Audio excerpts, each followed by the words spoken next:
जप कर ले चाहे तप कर ले चाहे जल गंगा से भर ले, जप कर ले चाहे तप कर ले चाहे जल गंगा से भर ले, तेरे सर लटके तलवार पहचान धनाना वाले को, तेरे सर लटके तलवार पहचान धनाना वाले को, काहे भटक रहो इंसान पहचान धनाना वाले को। भाई जप कर ले चाहे तप कर ले, यानी शास्त्र विधि को त्याग कर, चाहे कितना ही जप कर लो, कितना ही राधे राधे श्याम में लादे, हरे राम हरे कृष्णा जय जय राम, कुछ भी जाप कर लो। गीता अध्याय 8 श्लोक 13 में केवल एक ओम मंत्र है जो इस काल ब्रह्म का है। ओम इति एक अक्षर ब्रह्म व्यवहारण माम अनुशमरण ये परियाति तजन देहम सयाति परमं गतम। इस काल का केवल एक ओम मंत्र है और गीता में कोई मंत्र नहीं लिखा। और उस पूर्ण परमात्मा कबीर देव का 3 नाम का मंत्र है, वो गीता अध्याय 17 श्लोक 23 में है। ओम तत् सत इति निर्देशे ब्रह्मणे त्रिविध समर्थ है। ये 3 मंत्र है ये, जो केवल सतगुरु रामपाल जी देंगे तो ही ये फलेंगे, अन्यथा कोई अधिकारी गुरु धरती पर नहीं है। बाकी ये जितने भी मंत्र हैं ये ना गीता में है ना वेदों में है, ये मनमुखी मंत्र हैं, ये मनमुखी साधना है, मनमाना आचरण है जो गीता जी मना कर रही है। तो कहते हैं शास्त्रों से हटकर कितने गुरु बना ले, कितना ही जाप कर ले, कितना ही तू ये तप कर ले, ये पैदल यात्रा करना, कावड़ लाना, ये तप के अंतर्गत आती है। तो कहते हैं जप कर ले चाहे तप कर ले चाहे जल गंगा से भर ले। ये कावड़ लेके आ रहे हैं, ये कावड़ लेके आ रहे हैं कावड़िए, नंगे पैर जाएंगे सैकड़ों किलोमीटर। क्यों? हरिद्वार में गंगा जी से जल भर के लाएंगे 1 लोटा 1 मटका, और लाके क्या करेंगे? अपने गांव में शिव जी के मंदिर के ऊपर डाल देंगे। अरे वाह भाई वाह! अरे विचार करो कावड़ियों, जिस शंकर भगवान के लोक से ये गंगा आ रही है, वो शंकर भगवान तुम्हारे 1 लोटे जल का प्यासा है क्या? अरे तुम ही कहते हो ये गंगा शिवलोक से आ रही है, शंकर भगवान की जटाओं से आ रही है। तो जिस शंकर भगवान के चरणों में ये गंगा वहां शिवलोक में है, वो शंकर भगवान तुम्हारे 1 लोटे से प्रसन्न होगा क्या? ये साधनाएं हमारे शास्त्रों में नहीं है, ये मनमाना आचरण है। इससे हम उल्टा पाप के भागी बनते हैं। ये बाबा रामपाल के सत्संग सुनो तब पता चलेगा इन बातों का। तो कहते हैं जप कर ले चाहे तप कर ले चाहे जल गंगा से भर ले, तेरे सर लटके तलवार। जब तक आप तत्वदर्शी संत की शरण में नहीं आओगे, तेरे सिर पे काल की तलवार लटक रही है, तेरी कभी भी मृत्यु कर देगा वो। तुम जाते हो गंगा जी में जल लेने और पीछे से वो ट्रक वाला तुम्हें ठोक जाता है, तुम्हारी मृत्यु हो जाती है। कितने कावड़िए मरते हैं रोडों पर। क्यों भाई? तुम तो भगवान के लिए गए थे, भगवान ने क्यों नहीं बचाया? क्योंकि शंकर भगवान भी इन पाखंडों से प्रसन्न नहीं है, खुश नहीं है। तो कहते हैं तुम्हारे सिर पे काल की तलवार लटक रही है, इन छोटी मोटी साधनाओं से तुम्हारा कोई बचाव नहीं होगा। परम संत की शरण में आओ, शास्त्रों के अनुसार भक्ति करो, तब घर बैठे लाभ मिलेंगे। जब कर ले चाहे तब कर ले चाहे जल गंगा से भर ले, तेरे सर लटक रही तलवार पहचान धनाना वाले को। ये है परम संत, पूर्ण संत। तेरी कावड़ का लाभ, तेरी पैदल यात्रा का लाभ, तेरे धर्म कर्म का, हवन यज्ञ का सारा लाभ देंगे घर बैठे। इनके चरणों में आओ। चाहे राम जपो हनुमान जपो, चाहे राधे राधे श्याम जपो, चाहे राम जपो हनुमान जपो, चाहे राधे राधे श्याम जपो, तो भूल गया करतार पहचान धनाना वाले को, तो भूल गया करतार पहचान धनाना वाले को, काहे भटक रहा इंसान पहचान धनाना वाले को। श्री राम जय जय राम, सीताराम हरे राम किसी भी शास्त्र में नहीं लिखा हुआ है। मनमाना मंत्र है, मनमाना जाप है। ये तो वैसा ही है जैसे मैं अपने घर बैठ के जय मेरे दादा की, जय मेरे पिताजी की, जय मेरे देवता की। कुछ नहीं होगा इससे। ये शास्त्र विधि को त्याग के मनमाना आचरण है। हनुमान, अरे बेचारा हनुमान तो खुद एक भगत था, श्री रामचंद्र जी की भक्ति करता था, और तुम एक भगत को भगवान मान के पूज रहे हो, तुम्हें कैसे लाभ मिलेगा? बुद्धि स्तर कहां चला गया हमारा? चाहे राधे राधे श्याम जपो, और राधा बेचारी पूरी जिंदगी अपने प्रेमी, अपने लवर श्याम से नहीं मिल पाई। मिलने का मतलब शादी नहीं कर पाई वो। और राधा खुद चाहती थी कि मैं श्री कृष्ण से शादी करूं, लेकिन पूरी जिंदगी नहीं कर पाई है। वो राधा श्री कृष्ण से नहीं मिल पाई। वो राधा राधा जाप करने से तुम कैसे मिल लोगे श्री कृष्ण जी से? टोटल शास्त्रों के विरुद्ध साधना मंत्र जाप है। चाहे राम जपो, हनुमान जपो, चाहे राधे राधे श्याम जपो, तू भूल गया करतार। करतार यानी असली भगवान, असली परमात्मा, उसको तो हम भूले बैठे हैं शास्त्रों का ज्ञान ना होने के कारण, परम संत की जानकारी ना होने के कारण। तो भाई अब इन तमाम शास्त्रों का यथार्थ ज्ञान देने के लिए वो परम संत तत्वदर्शी संत धरती पर आ चुका है। वे सतगुरु रामपाल जी हैं। घर बैठे यूट्यूब पर पहले सत्संग सुनो, आंखों से आंसू गिरेंगे, तब पता चलेगा हम कहां बैठे हुए हैं, मनुष्य जन्म क्यों मिला था हमें।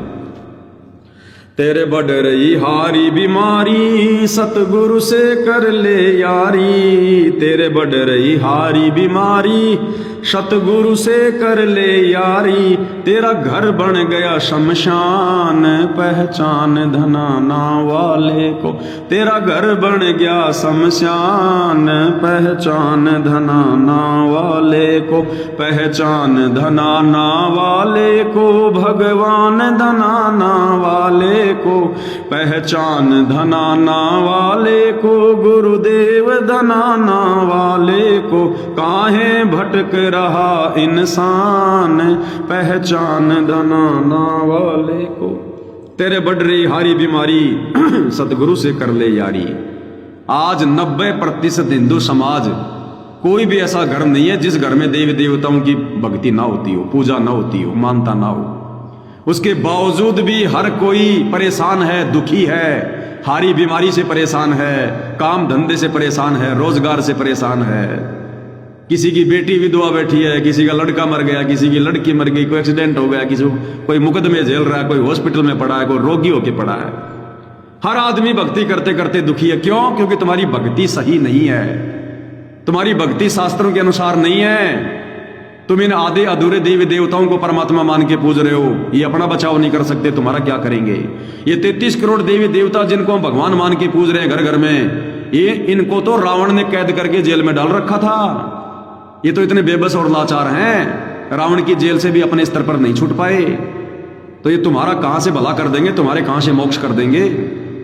तो असली भक्ति तत्वदर्शी संत बताता है, जो सतगुरु रामपाल जी बता रहे हैं। इसीलिए हर आदमी दुखी है, परेशान है, हॉस्पिटल पे हॉस्पिटल खुल रहे हैं। फिर भक्ति ने क्या सहारा दिया? भक्ति से क्या लाभ हुआ हमें? जबकि भक्ति से तो बीमारियां जो है कम होनी चाहिए, क्योंकि सत भक्ति करने से हमारे पाप कर्मों का नाश होता है, हमारे पुण्य बढ़ते हैं, और पुण्य बढ़ने से हम स्वस्थ रहेंगे, घर में हंसी खुशी रहेगी, कोई अनहोनी घटना घटित नहीं होगी, अकाल मृत्यु नहीं होगी, काम धंधा हमारा जो है बर्बाद नहीं होगा।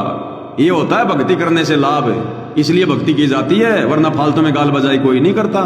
और भक्ति करते करते सबके घर में पैर टूट रहे हैं। तो भाई सतगुरु रामपाल जी के सत्संग सुनो, तब पता चलेगा ये यथार्थता क्या है। तेरा घर बन गया शमशान, अब शमशान ही हो गया। ना भक्ति करने से ना जाने कब बेटा मर जाए, कब बाप मर जाए, कब कौन मर जाए, परिवार के परिवार मर जाते हैं, एक्सीडेंट हो जाते हैं, देवी धाम पे जाने वाले, मंदिरों में जाने वाले।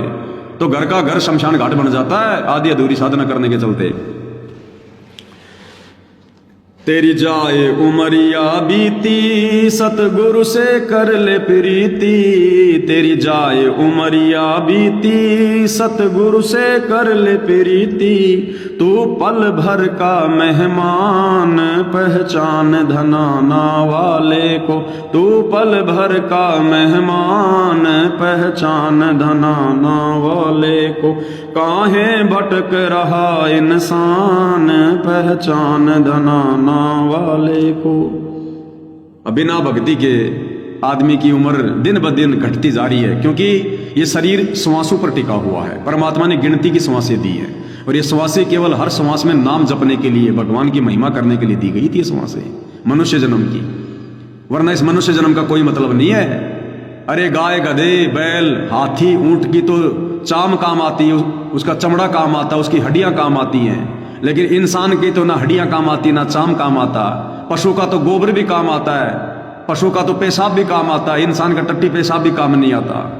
इंसान की ये जो बॉडी है, जो शरीर है, इसका केवल एक ही सदुपयोग है कि इस मनुष्य शरीर में हम परमात्मा को पहचान कर पूर्ण संत की शरण में आकर भक्ति करके मोक्ष करवा सकते हैं।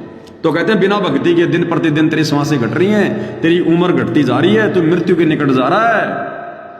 तेरी जाए उमरिया बीती, नादान सतगुरु से कर ले प्रीति। सतगुरु रामपाल जी के यूट्यूब पर घर बैठे पहले सत्संग सुन, महीने 2 महीने, उसके बाद दीक्षा लेके भक्ति कर, फिर देख तेरे सुख तेरे ठाट बाट। और तू पल भर का मेहमान, पहचान धनाने वाले को। ना जाने कब मृत्यु हो जाए, कब तेरी श्वास खत्म हो जाए, चला जाएगा यमलोक में, नरक में, लक 84 में, फिर कोई लेना देना नहीं है। उससे पहले पहले धनाना वाले को पहचान ले, सतगुरु रामपाल जी को पहचान ले, भक्ति कर ले। थारी साध संगत कर पूजा, मारा और नहीं कोई दूजा। थारी साध संगत कर पूजा, मारा और नहीं कोई दूजा। गुरु रामपाल भरतार, पहचान धनाना वाले को। गुरु रामपाल भरतार, पहचान धनाना वाले को। काहे भटक रहा इंसान, पहचान धनाना वाले को। थारी साध संगत कर पूजा, गुरु की पूजा ही करनी होती है इष्ट मानकर। और सतगुरु रामपाल जी को अपना इष्ट मानकर, अपना पूज्य देव मानकर, कबीर भगवान मानकर उनकी पूजा केवल साध संगति में होती है, ना कि सतलोक आश्रमों में। सतलोक आश्रमों में तो अपने गुरु को अपने जैसा एक मानुष माना जाता है। सतलोक आश्रमों में अपने गुरु जी को धरती चटवाई जाती है, धरती पर दंडवत करवाया जाता है। अरे अगर तुम्हारा गुरु ही भगवान है तो फिर भगवान किसके आगे दंडवत कर रहा है? क्यों दंडवत करवा रहे हो अपने भगवान को? इन सतलोक आश्रमों में सतगुरु रामपाल जी के हाथों में पूजा की थाली दे दी जाती है। सतगुरु रामपाल जी क्या करे, थाली को घुमा रहे। अरे भगवान है तो फिर भगवान किसके आगे थाली घुमा रहा भाई? और कौन भगवान है इनसे बढ़कर जो ये उनकी पूजा कर रहे हैं? क्योंकि भगत करवा रहे हैं तो भगवान मजबूरी में कर रहा है। हम साथ संगत वालों ने अपने गुरु को पहचान लिया, भगवान मान लिया, थाली हम घुमाते हैं रोजाना सुबह शाम आरती के समय, अपने गुरु को शब्द रूप में विराजमान करके। हम अपने गुरु को दंडवत नहीं करवा सकते, अपने गुरु से पूजा नहीं करवा सकते। गुरु तो इसलिए होता है कि हम गुरु की पूजा करके, गुरु को दंडवत करके अपने कुछ अच्छे कर्म बना सकें, मोक्ष प्राप्त कर सकें। तो सतगुरु रामपाल जी की रियल में यदि पूजा हो रही है, उनको परमेश्वर मानकर, इष्ट मानकर, तो केवल उनकी साध संगति में हो रही है, जो उनका सच्चा मिशन है। थारी साध संगत कर पूजा, हमारा और नहीं कोई दूजा। हम वो दाढ़ी मूछ वाले कबीर की नकली फोटो को अपने घर पे नहीं रखते। हम गरीबदास जी की फोटो, दादा गुरु की फोटो हम नहीं रखते। हमारा केवल हमारा गुरु ये, इनके अलावा और कोई नहीं है। एक के साधे सब सदे, सब साधे सब जाए, माली सींचे मूल को फले फूले गाय। क्योंकि जो पतिव्रता स्त्री होती है, जो पतिव्रता स्त्री होती है, उसका केवल एक ही पति होता है, दूसरा नहीं हो सकता कोई। हम 36 जो है वो पतियों की पूजा नहीं करते। हम 36 उन जो है वो कस्मों की पूजा नहीं करते जो इन आश्रमों में होती है। गरीबदास जी को पूज लो, दादा गुरु को पूज लो, पंडित चिदानंद को पूज लो, दाढ़ी मूछ वाले कबीर को पूज लो और अपने गुरु को पूज लो। 5 भगवानों की पूजा हो रही है इन आश्रमों में। व्यभिचारणी भक्ति हो रही है, वैश्या भक्ति। सच्ची भक्ति, अव्यभिचारणी भक्ति केवल साध संगति में हो रही है। हमारे गुरुदेव के अलावा हम ना किसी का जयकारा लगाते, ना किसी को दंडवत करते, ना किसी की पूजा करते, ना किसी को मानते। बाकी आदर सम्मान सबका। तो गुरु रामपाल भरतार, भरतार यानी मालिक, पति। तो जो पतिव्रता आत्मा होती है उसका एक ही पति होता है, 50 नहीं होते। काहे भटक रहा इंसान, पहचान धनाना वाले को।